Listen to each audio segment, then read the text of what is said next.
এই যে ট্রেনে উঠে গেছি, আর ভাগ্যক্রমে একটা উইন্ডো সিটও পেয়ে গেছি। আজ আমি আছি কামরূপ এক্সপ্রেসে। এই ট্রেনের একটা সুবিধা হলো, সামনের দিকে যেমন দুটো জেনারেল কোচ থাকে, তেমনি পিছনের দিকেও দুটো জেনারেল কোচ থাকে। আমি যদিও আজকে পিছনের দিকে জেনারেল কোচটাকেই প্রেফার করলাম। এই কামরূপ এক্সপ্রেস হলো একটা দৈনিক এক্সপ্রেস ট্রেন, মানে রোজ যাতায়াত করে হাওড়া এবং আসামের ডিব্রুগড়ের মধ্যে।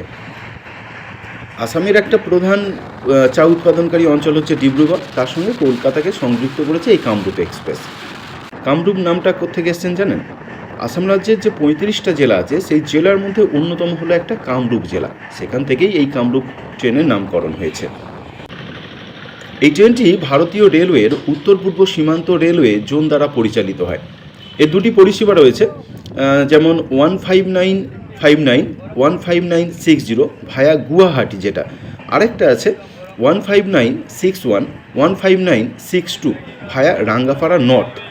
আজ আমি ভায়া গুয়াহাটি ট্রেনটাতেই আছি। এই ট্রেনটিতে LHB রেগ রয়েছে, যা সর্বোচ্চ গতি প্রায় 130 কিলোমিটার পার ঘন্টা। তথাপি বিভিন্ন সেকশনের কথা মাথায় রেখে এই ট্রেনের সর্বোচ্চ গতি, অনুমোদিত যে গতি করা হয়েছে 110 কিমি পার আওয়ার। এই ট্রেনটিতে এসি এবং নন এসি উভয় ধরনের কোচে যাতায়াতের ব্যবস্থা আছে, এছাড়া একটি প্যান্ট্রি কারও আছে। এই ট্রেনটিতে একটি AC 2 টায়ার আছে, 3টি AC 3 টায়ার আছে, 11টি স্লিপার কোচ আছে, 4টি জেনারেল কোচ আছে, একটি প্যান্ট্রি কার আছে এবং 2টি জেনারেটর কার আছে।